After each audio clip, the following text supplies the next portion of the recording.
ओम शांति। अव्यक्त मुरली रिवाइज 26/10/75।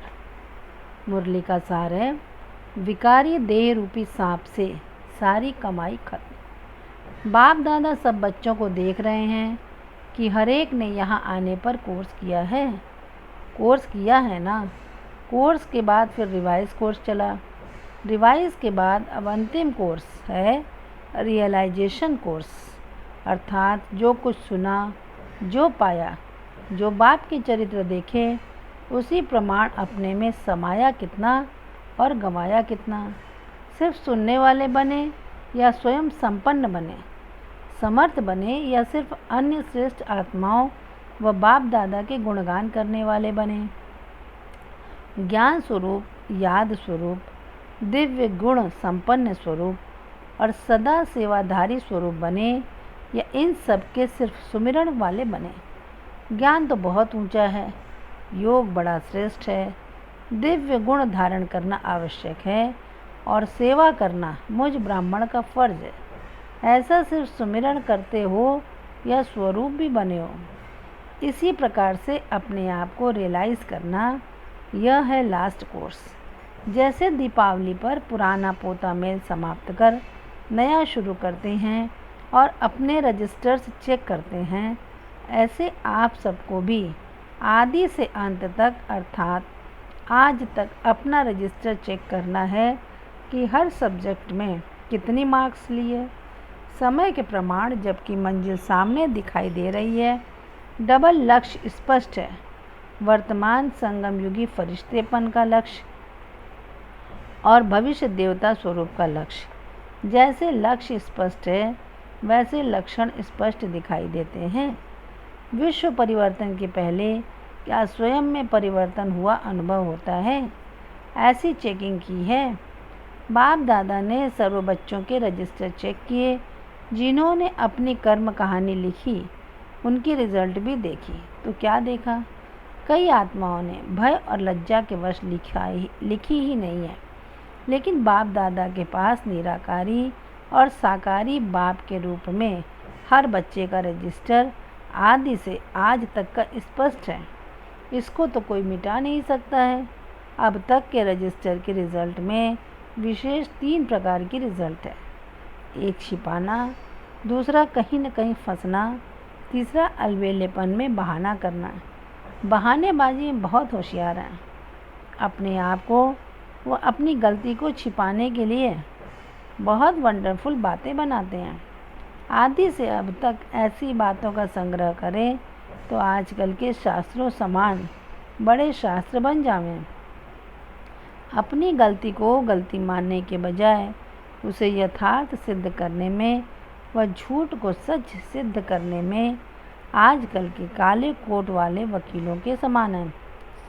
माया से लड़ने के बजाय ऐसे केस लड़ने में बहुत होशियार हैं, लेकिन यह याद नहीं रहता कि अभी अपने को सिद्ध करना अर्थात बाप द्वारा जन्म जन्मांतर के लिए सर्व सिद्धियों की प्राप्ति से वंचित होना है।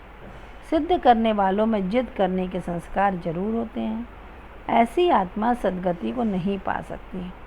अब तक मेजॉरिटी पहले पार्ट अर्थात पहली बात पवित्र दृष्टि और भाई भाई की वृत्ति में फेल है।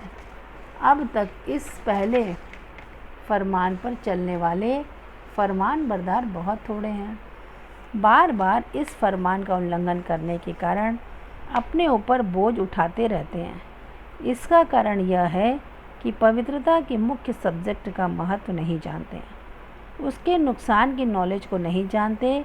कोई भी देहधारी में संकल्प से व कर्म से फंसना, इस विकारी देह रूपी सांप को टच करना अर्थात अपनी की हुई अब तक की कमाई को खत्म करना है। चाहे कितना भी ज्ञान का अनुभव हो या याद द्वारा शक्तियों की प्राप्ति का अनुभव किया हो या तन मन धन से सेवा की हो, लेकिन सर्व प्राप्तियाँ इस देह रूपी सांप को टच करने से, इस सांप के विष के कारण, जैसे विष मनुष्य को खत्म कर देता है, वैसे ही यह सांप भी अर्थात देह में फंसने का विष सारी कमाई को खत्म कर देता है। पहले की हुई कमाई के रजिस्टर पर काला दाग पड़ जाता है, जिसको मिटाना बहुत मुश्किल है। जैसे योग अग्नि पिछले पापों को भस्म करती है, वैसे यह विकारी भोग भोगने की अग्नि पिछले पुण्य को भस्म कर देती है। इसको साधारण बात नहीं समझना, यह 5वीं मंजिल से गिरने की बात है। कई बच्चे अब तक अलबेलेपन के संस्कारवश इस बात को कड़ी भूल व पाप कर्म नहीं समझते हैं। वर्णन भी ऐसा साधारण रूप में करते हैं कि मेरे से 4-5 बार यह हो गया, आगे नहीं करूँगा। वर्णन करते समय भी पश्चाताप का रूप नहीं होता, जैसे साधारण समाचार सुना रहे हैं। अंदर में लक्ष्य रहता है कि यह तो होता ही है, मंजिल तो बहुत ऊंची है, अभी यह कैसे होगा। लेकिन फिर भी आज ऐसे पापात्मा ज्ञान की ग्लानि कराने वालों को बाप दादा वार्निंग देते हैं कि आज से भी इस गलती को कड़ी भूल समझकर यदि मिटाया नहीं तो बहुत कड़ी सज़ा के अधिकारी बनेंगे। बार बार अवज्ञा के बोझ से ऊंची स्थिति तक पहुंच नहीं सकेंगे। प्राप्ति करने वालों की लाइन के बजाय पश्चाताप करने वालों की लाइन में खड़े होंगे। प्राप्ति करने वालों की जय जयकार होगी और अवज्ञा करने वालों के नैन और मुख हाय हाय का आवाज़ निकालेंगे। और सर्व प्राप्ति करने वाले ब्राह्मण ऐसी आत्माओं को कुल कलंकित की लाइन में देखेंगे। अपने किए हुए विकर्मों का कालापन चेहरे से स्पष्ट दिखाई देगा।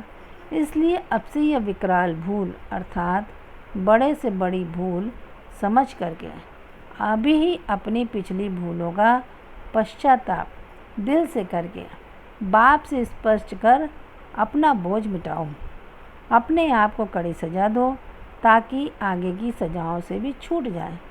अगर अब भी बाप से छुपाएंगे, वो अपने को सच्चा सिद्ध करके चलाने की कोशिश करेंगे तो अभी चलाना अर्थात अंत में और अब भी अपने मन में चिल्लाते रहेंगे, क्या करूं, खुशी नहीं होती, सफलता नहीं होती, सर्व प्राप्तियों की अनुभूति नहीं होती। ऐसे अब भी चिल्लाएंगे और अंत में हाय मेरा भाग्य कर चिल्लाएंगे। तो अब का चलाना अर्थात बार बार चिल्लाना। अगर इसी बात को चलाते हो, अगर अभी बात को चलाते हो तो अपने जन्म जन्मांतर के श्रेष्ठ तकदीर को जलाते हो।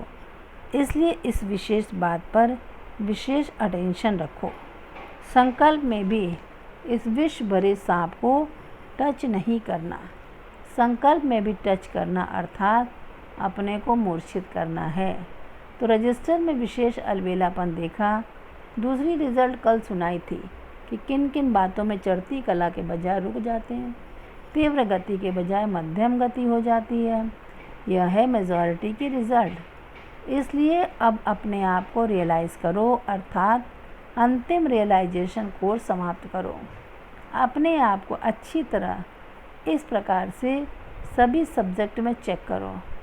सर्व मर्यादाओं को, बाप के फरमानों को और श्रेष्ठ मत को कहाँ तक प्रैक्टिकल में लाया है उसको चेक करो और साथ साथ मधुबन महायज्ञ में सदा काल के लिए अंतिम आहुति डालो। समझा? अभी बाप के प्रेम स्वरूप का उल्टा एडवांटेज नहीं उठाओ, नहीं तो अंतिम महाकाल रूप के आगे एक भूल का 1000 गुना पश्चाताप करना पड़ेगा। ऐसे इशारे से समझने वाले ब्राह्मण सो देवता, सर्व प्राप्ति के अधिकार प्राप्त करने वाले अधिकारी और बीती को बीती कर भविष्य और वर्तमान के हर संकल्प को श्रेष्ठ बनाने वाले ऐसे ब्राह्मण कुल के दीपकों को, उम्मीदवार सितारों को, अपनी और विश्व की तकदीर जगाने वाले तकदीरवान आत्माओं को बाप दादा का याद प्यार और नमस्ते। बच्चों की तरफ से बाबा को नमस्ते नमस्ते नमस्ते। कुछ मुख्य भाई बहनों से बाप दादा की पर्सनल मुलाकात। ब्रह्मा बाप के समान क्या महारथी भी बाप समान सदा अपने को निमित्त मात्र अनुभव करते हैं। महारथियों की यह विशेषता है कि उनमें मैंपन का अभाव होगा। मैं निमित्त हूँ और सेवाधारी हूँ, यह नेचुरल स्वभाव होगा। स्वभाव बनाना नहीं पड़ता है। स्वभाववश संकल्प, बोल और कर्म स्वतः ही होता है। महारथियों के हर कर्तव्य में विश्व कल्याण की भावना स्पष्ट रूप से दिखाई देगी। उसका प्रैक्टिकल सबूत व प्रमाण हर बात में। अन्य आत्मा को आगे बढ़ाने के लिए पहले आपका पाठ पक्का होगा। पहले मैं नहीं, आप कहने से ही उस आत्मा के कल्याण के निमित्त बन जाएंगे। ऐसे महारथी जिनकी ऐसी श्रेष्ठ भावना है और ऐसा श्रेष्ठ स्वभाव है, वही बाप समान गाए जाते हैं। महारथी अर्थात महादानी अपने समय का, अपने सुख के साधनों का, अपने गुणों का और अपनी प्राप्त हुई सर्व शक्तियों का भी अन्य आत्माओं की उन्नति अर्थ दान करने वाला, उसको कहते हैं महादानी। ऐसे महादानी के संकल्प और बोल स्वतः ही वरदान के रूप में बन जाते हैं। जिस आत्मा के प्रति जो संकल्प करेंगे या जो बोल बोलेंगे, वह उस आत्मा के प्रति वरदान हो जाएगा। क्योंकि महादानी अर्थात त्याग और तपस्या मूर्त होना। इसी कारण त्याग, तपस्या और महादान का प्रत्यक्ष फल उनका हर संकल्प वरदान रूप हो जाता है। इसलिए महारथी की महिमा महादानी और वरदानी गाई हुई है। ऐसे महारथियों का संगठन लाइट हाउस और माइट हाउस का काम करेगा। ऐसी तैयारी हो रही है ना। ऐसा संगठन तैयार होना अर्थात जय जयकार होना और फिर हाहाकार होना। यह दृश्य भी वंडरफुल होगा। एक तरफ अति हाहाकार और दूसरी तरफ फिर जय जयकार।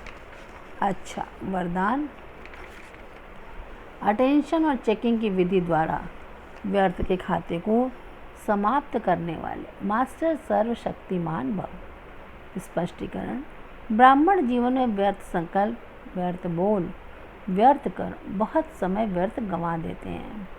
जितनी कमाई करने चाहो उतनी नहीं कर सकते। व्यर्थ का खाता समर्थ बनने नहीं देता। इसलिए सदा इस स्मृति में रहो कि मैं मास्टर सर्वशक्तिमान हूँ। शक्ति है तो जो चाहे वो कर सकते हैं। सिर्फ बार बार अटेंशन दो। जैसे क्लास के समय व अमृत वेले की याद के समय अटेंशन देते हो, ऐसे बीच बीच में भी अटेंशन और चेकिंग की विधि अपना लो तो व्यर्थ का खाता समाप्त हो जाएगा। स्लोगन। राज ऋषि बनना है तो ब्राह्मण आत्माओं की दुआओं से अपनी स्थिति को निर्विघ्न बनाओ। राज ऋषि बनना है तो ब्राह्मण आत्माओं की दुआओं से अपनी स्थिति को निर्विघ्न बनाओ। अच्छा, ओम शांति।